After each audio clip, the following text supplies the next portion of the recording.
আসসালামু আলাইকুম। আইসিটি বিষয়ের আমরা যখন লজিক গেট আলোচনা করি তখন নট গেট কি, তাই না?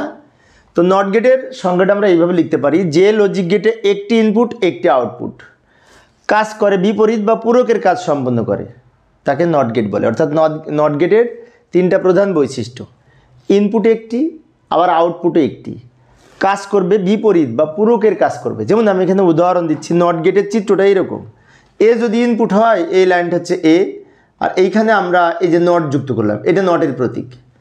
এবার এই ডান দিকে যে আউটপুটটা বের হলো এটা কিন্তু এ পূরক হবে বা এ নট হবে। এখন ইনপুট যদি এ হয় আউটপুট হবে এ নট, ইনপুট যদি 0 হয় আউটপুট হবে 1, ইনপুট যদি 1 হয় আউটপুট হবে 0। আচ্ছা, আমি এটা সত্যক সারণী ছোট্ট করে অঙ্কন করে দেখাচ্ছি। এই যে এ ইনপুট আউটপুট এ নট, তো 0 আর 1 যে কোনো একটা এর মান হতে পারে। এর মান যদি 0 হয় এ নট সমান 1 হবে, আবার এর মান যখন 1 হবে এ নট সমান 0 হবে। অর্থাৎ 0-এর উপরে যদি পূরক বা নট ব্যবহার করি সেটার মান হয় 1, আর 1-এর উপরে নট ব্যবহার করলে মান হয় 0।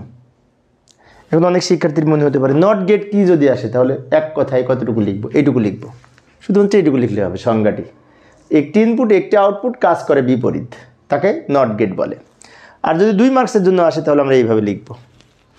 আর যদি বড় প্রশ্ন সৃজনশীল প্রশ্ন আসে সেক্ষেত্রে আমার সৃজনশীল প্রশ্নের বিশেষ করে কিভাবে করতে হয় বিভিন্ন বোর্ড প্রশ্নের সমাধান আমি এই ভিডিও ডেসক্রিপশনে প্লে লিস্টে দিয়ে রাখবো, ওখান থেকে তোমরা দেখে নিতে পারো। পরের ক্লাসটি দেখার আমন্ত্রণ রইল। খোদা হাফেজ।